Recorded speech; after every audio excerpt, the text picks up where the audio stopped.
Salut tout le monde! Ici Samy de Barely Yu-Gi-Oh! Pour cette semaine, quelque chose honnêtement de le fun, un deck profile de Dark Magician Girl. On vient de sortir Barely in Progress, on a drafté, on a joué des combos vraiment space, on va se le dire, puis là, honnêtement, on dirait que j'ai envie de me rapprocher un peu de mes racines en tant que joueur Yu-Gi-Oh! Parce qu'on peut dire que je suis un casual fan de Dark Magician en général. C'est un deck que j'ai joué même dans ses débuts un peu plus compétitifs quand il venait tout juste de sortir puis que c'était quelque chose de nouveau. Mais là, je vais me concentrer sur son élève, Dark Magician Girl, la waifu éternelle de Yu-Gi-Oh! Et du TCG. Je vous le dis tout de suite, c'est pas un deck compétitif, c'est vraiment un deck fun. C'est vraiment un deck pour le plaisir de jouer à Yu-Gi-Oh! Il y a des combos très très simples qui encouragent le back and forth, puis qui utilisent quand même certains floodgates. Donc c'est pas compétitif, mais je veux quand même que ce soit un deck qui soit capable de jouer. Donc j'ai pas non plus fait quelque chose de complètement absurde et de pas jouable. Donc on va commencer avec les Monster Cards. Donc nos monstres dans le deck, c'est assez simple. Ça commence avec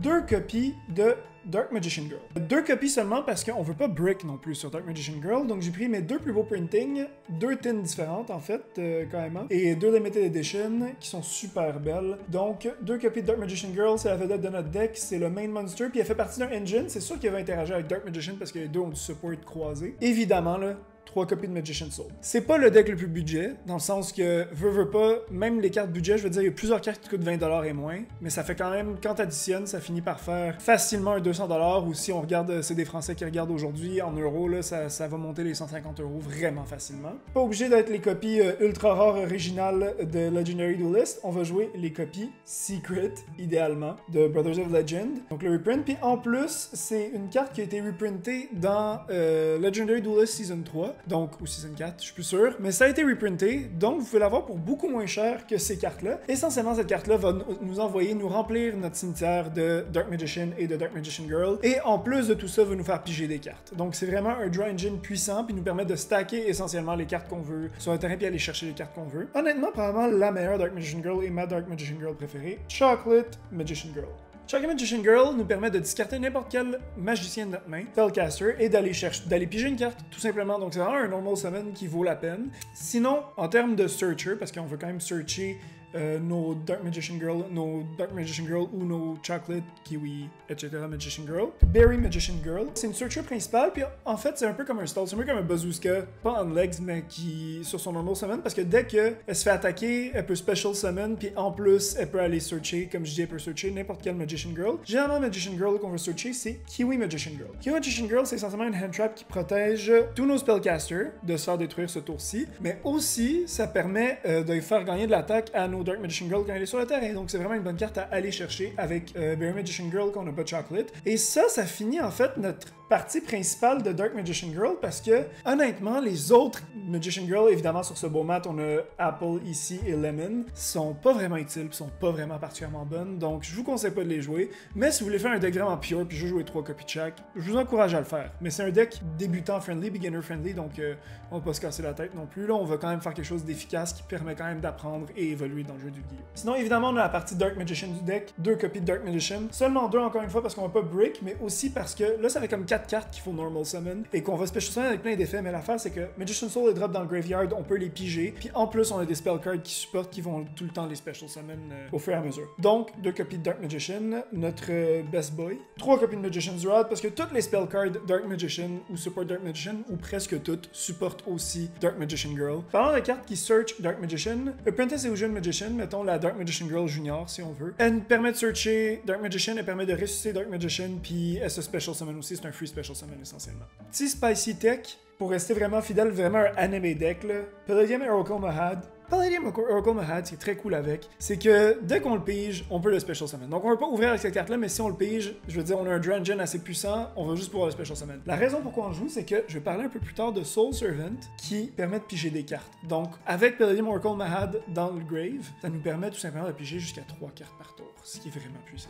On a Timaeus, The United Dragon, c'est sûr qu'on joue avec Timaeus, ça nous permet d'aller vers nos fusions Dark Magician et Dark Magician Girl. Donc vraiment puissant, puis ça nous permet de fusionner sans passer par une spell card et gaspiller autre chose. Mais ça peut être un Fusion Material lui-même aussi, là. Donc c'est ça qui est très puissant, parce que c'est Timaeus lui-même qu'on va fusionner avec Dark Magician Girl et Dark Magician pour les fusions dragons dont on va parler plus tard. Et finalement, une carte vraiment plaisante qu'on a eue dans Battle of Chaos que je voulais juste jouer, c'est Magic Kuriboh. C'est une Battle Hand Trap, si on veut, qui nous permet d'aller chercher toutes nos cartes Dark Magician Girl en Special Summon, et ça part différents engines différents. Ben, c'est vraiment le fun à jouer, c'est assez consistent, c'est juste que ça tient peut-être à la très grande majorité des decks compétitifs, et je veux pas commencer à jouer Dogmatica ou des engines compétitifs juste pour jouer Dark Magician pour le plaisir, quand anyway je le joue avec mes amis, genre Cédric et Gabriel. C'est sûr qu'on est dans un deck de magiciens, les cartes magie, nos sorts, c'est la partie la plus importante. Évidemment, 3 copies de Soul Servant. Ça permet de stacker notre deck, d'ailleurs. Pour n'importe quelle carte, on peut mettre Magician Soul. N'importe quelle carte qui mentionne Dark Magician peut être stackée sur le bord du deck. Donc ça peut être Timaeus si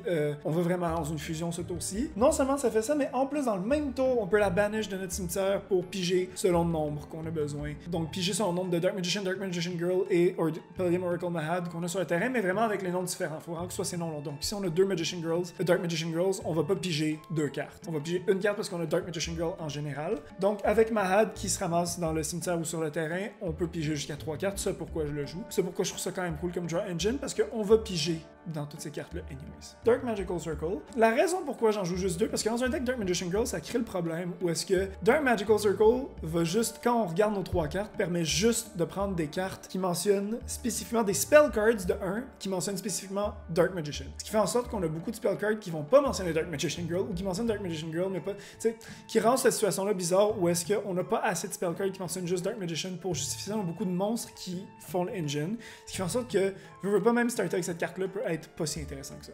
Bond Between Teacher and Student, qui permet de Special Summon Dark Magician Girl à partir du deck pour un Dark Magician qu'on a, qui est plus facile à aller chercher honnêtement dans ce deck-là. Dark Burning Magic, parce qu'on veut pop tout ce qui est sur le field de l'adversaire, je veux dire c'est vraiment puissant, puis c'est très facile d'avoir les deux sur le field, parce qu'on va le voir tantôt, on a une field spell qui nous permet de faire ça. Et finalement, Dark Magic Attack, on a souvent Dark Magician sur le field, puis on peut searcher n'importe quelle carte qu'on veut, donc avoir accès à un Feather Duster tout le temps, un Harpies Feather Duster constamment dans le jeu, c'est jamais mauvais. Évidemment, on va fusionner, c'est un deck très axé sur les monstres fusion. Donc, on a évidemment notre Eye of Timaeus ici, qui fusionne n'importe quoi, incluant Red Eyes Dark Dragoon, qui mentionne Dark Magician. Donc, essentiellement, c'est vraiment un monstre Dark Magician, donc Dark Magician Girl aussi. Donc, c'est vraiment facile de sortir littéralement n'importe quoi du extra deck. Secrets of Dark Magic, sinon, qui permet de Quick Play Fusion. Donc, on pourrait mettre, mettons, de Dark Magician sur le terrain, puis user de son effet au moins avoir Dark Dragoon, puis Negate. Fait que ça c'est cool. Magicalized Fusion. On joue Quintet Magician dans ce deck-là. J'aime beaucoup Quintet Magician. Donc on joue ça, puis on remplit notre grave essentiellement constamment. Donc on a assez de spellcasters pour justifier ça. Field Spell, Magician Salvation, puis on a d'autres Field Spells aussi. On a juste besoin d'une parce qu'on la sort vraiment facilement. Ça peut être la première qu'on switch avec Magician's Rod, on l'active, on va chercher Eternal Soul, puis autour de l'adversaire, on Special Summon Dark Magician, puis on banish une carte avec Dark Magic Circle. Donc tout le combo habituel, ben ça le facilite. 3 copies de Secret Village of the Spellcasters. Tant qu'à jouer un deck qui n'est pas compétitif, on va au moins shut dans notre adversaire, parce qu'on a constamment des spellcasters sur le terrain. Super carte, évidemment Terraforming, qu'on joue dans les spells pour pouvoir aller chercher toutes ces belles field spells-là. Finalement, on a quelques trap cards, pas énormément. On a Eternal Soul, évidemment, qui est le main engine de Dark Magician, qui va chercher, qui va le ressusciter ou le Special Summon de nos mains, donc ça c'est vraiment bon. Magician's Navigation, j'en joue juste un, puis c'est un negate aussi, ce qui est cool, parce qu'on peut negate un effet Special Summon un Dark Magician. Le vrai problème, c'est que faut qu'il soit dans nos mains. On a juste deux copies, donc en ce moment, dans tout ce qu'on a, on a vraiment des cartes qui permettent de le sortir du deck ou du cimetière. Donc, on va souvent jeter Dark Magician dans le cimetière et le sortir. Donc, on va rarement l'avoir en main. C'est pour ça que j'ai juste une copie de Magician's Navigation. On va jouer une nouvelle carte, Magician's Combination, qui est un negate récurrent qu'on peut avoir sur le terrain. Donc, c'est une continuous, c'est tout le temps sur le terrain. Donc, au moins, ça donne des negates à un deck qui en a cruellement besoin. Et finalement, évidemment, la carte un petit peu trop broken, Metaverse, qui permet de juste sortir n'importe quelle carte. Donc, si, mettons, juste un Dark Magician Vanilla sur le terrain puis que j'ai rien d'autre, je fais juste faire Metaverse dans la scène de mon adversaire, puis je mets Secret Village, t'es Lockout, puis j'ai l'équivalent d'Imperial Order sur le terrain. Donc, sachez que n'importe quelle carte qui mentionne Dark Magician, évidemment, peut être sortie avec Eye of Timaeus. Donc, on a des cartes qu'on peut cheat out, qu'on n'aurait même pas le droit normalement. Donc, je joue pas Red Eyes Fusion pour pas ajouter plus de bricks dans mon deck, puis je veux pas que mon deck Dark Magician Girl se transforme en Dragoon Turbo Turbo. Je joue quelque chose de vraiment plus conservateur. Je joue est très pure. Donc The Dark Magicians, une autre carte qui permet de draw des cartes, qui se récurent et qui permet en plus de ça d'aller chercher des cartes qu'on peut jouer carrément pendant le tour de l'adversaire. Donc c'est vraiment une carte qui interagit de façon intéressante avec l'adversaire. On peut pas passer à côté, c'est rendu budget. Ça a été reprinté enfin dans des tins à une rareté qui est trouvable. Red Eyes Dark Dragoon. Carte qu'on le sait qui est très forte, c'est sûr que ça a été power cred puis qu'il y a des engines plus forts qui permettent de passer autour de cette carte-là. Mais là, on peut la jouer pour un prix décent et pas pour 120$. Donc je la mets dans le deck, puis je vous la conseille. Puis je trouve ça beginner friendly parce qu'au final, ça me fait un monstre fort, facile à aller chercher pour n'importe qui a envie quand même de se lancer dans Yu-Gi-Oh! Et d'explorer les différents summoning mechanics. Évidemment, pour être un peu janky, je joue Quintet Magician avec Magical Eyes Fusion parce que j'adore cette carte-là.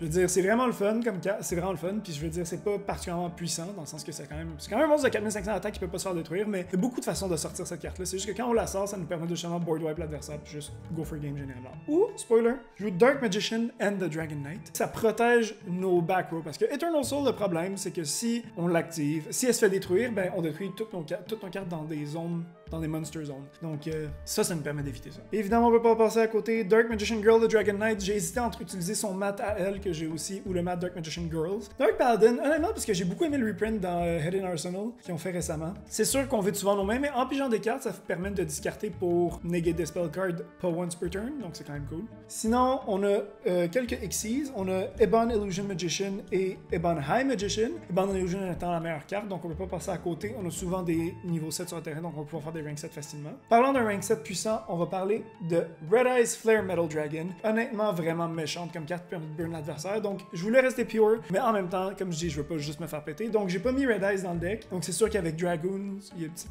contradiction, mais je voulais pas non plus overloader mon deck quand je me focus surtout sur Dark Magician Girl puis en faire un Dragoon Dark Magician Turbo. Deux Naruto de Moral Leader. Ça, je le joue vraiment parce que on joue beaucoup de rank 6, donc on joue beaucoup de niveau 6. On joue Dark Magician Girl puis on a souvent deux sur le terrain. Donc on a juste à les stacker, puis on a Naruto de Moral Leader qui est un negate. Cette tech à moi, Dragonlark Perrin, carte qui se fait pas détruire quand des monstres special summon du grave, ce qui arrive très souvent dans ce deck-là, ce qui est le engine principal en fait et une des mécaniques principales. Mais en plus de ça, ça nous permet de special summon n'importe quel monstre qui a 5 étoiles au moins du cimetière, donc ça nous permet de recur des monstres comme Magician Soul puis repartir les effets si on a besoin de piger plus, on a besoin de consistency ce tour-là. Évidemment, on peut pas passer à côté d'Augusto Emerald, très facile pour recur nos monstres normaux, ou sinon de juste shuffle back des monstres qu'on a besoin dans le deck à ce moment-là si on veut special summon par exemple un Dark Magician du deck. Sinon, j'ai deux links juste pour pouvoir keep up avec l'adversaire. Évidemment, on a Nightmare Unicorn qui est probablement le Nightmare le plus joué en ce moment. Et Linkuriboh, parce que Linkuriboh, on a souvent un monstre une étoile qu'on special summon sur le terrain qui est Magician Souls. Donc on va juste le Link One pour avoir au moins une protection contre l'adversaire. Donc là, ça conclut évidemment mon extra deck, mais je vais pas faire un side deck aujourd'hui, mais je voulais vous parler de Master of Chaos. Master of Chaos qui est vraiment excellent, puis Illusion of Chaos, consistently faire cette carte-là, c'est inutile parce que Illusion of Chaos est une carte à 120$, puis je vais pas dépenser ça pour un deck juste pour le plaisir. Donc je le jouais simplement parce qu'il peut être summoné aussi par Aeftemius. Donc, si jamais vous voulez mettre Master of Chaos à la place de quelque chose comme, je sais pas moi, Dark Paladin ou Dragonlark Perrin, mettons, c'est une de ces deux cartes-là que je changerais pour Master of Chaos, qu'on peut sortir de toute façon, comme je dis, à cause de Aeftemius. C'est juste que puisque c'est Aeftemius, c'est un peu un Saki Monov dans ce deck-là qu'il faut searcher, mais dire, on n'a pas infini search non plus. Extrêmement puissant, super bonne carte, puis honnêtement, si vous avez des Illusion of Chaos qui traînent puis que vous voulez rajouter dans le deck, Master of Chaos, ça se joue très bien. Ça vaut la peine d'être joué.